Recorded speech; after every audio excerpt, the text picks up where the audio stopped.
ระอริยเจ้า108จำพวกในรัตนสูตรกล่าวไว้ว่าเยปุคลาอัฏฐสตังปะสัทธาจัตตาริเอตานิยุขานิโหนติเปเยปุคลาพระอริยบุคคลทั้งหลายจัตตาริเอตานิยุขานิมี4 คู่2 กลุ่มอัฏฐสตังรวมแล้วมี108 องค์ปสัทธา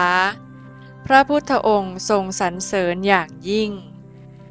พระอริยบุคคลนี้ว่าโดยย่อมี8 องค์คือ 1. โสดาปัตติมรรคตัดกิเลสแล้วมุ่งไปข้างหน้าไม่ถอยกลับ 2. โสดาปัตติผลรับเสวยผลที่อัตตทิฏฐิวิจิกิจฉาศีลพัตตปรามาสดับไปแล้วมุ่งหน้าไม่เดินกลับหลังไปนิพพานในสวรรค์หรือพรหมโลก 3. สกทาคามิมรรค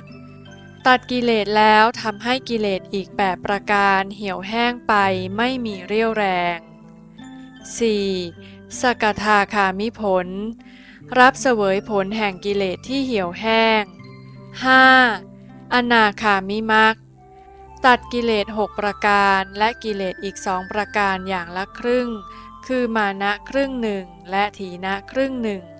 ไม่หวนกลับสู่กามาวจรภูมิ11 ชั้น 6. อนาคามิผลรับเสวยผลแห่งการตัดกิเลส6 ประการ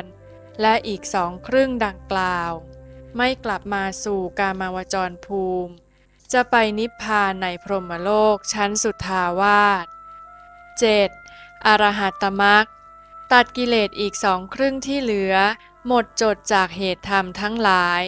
คือโลกิยกุศล17และอกุศล12 8. อรหัตผล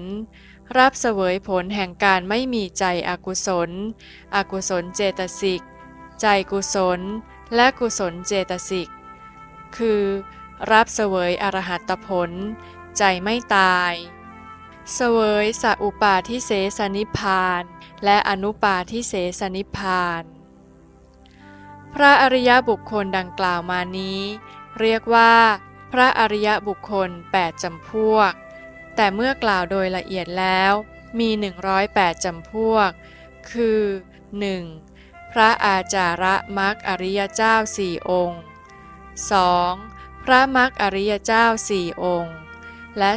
3. พระผลอริยเจ้า4 องค์รวม12 องค์คูณด้วยพระสาวก3 องค์เป็น36 องค์แล้วคูณด้วยพระสาวกที่เป็นปณีตะมัชชิมะและหีนะจึงรวมเป็นพระอริยบุคคล108 องค์พระอริยบุคคลมีมากมายถึงเพียงนี้หากว่าตัวเราเองเกิดมาพบพระพุทธศาสนาอย่างนี้แล้วกลับไม่ได้เข้าเป็นหนึ่งในจำนวนพระอริยเจ้าเหล่านี้ถือว่าเกิดมาเสียโอกาสมากจริงๆ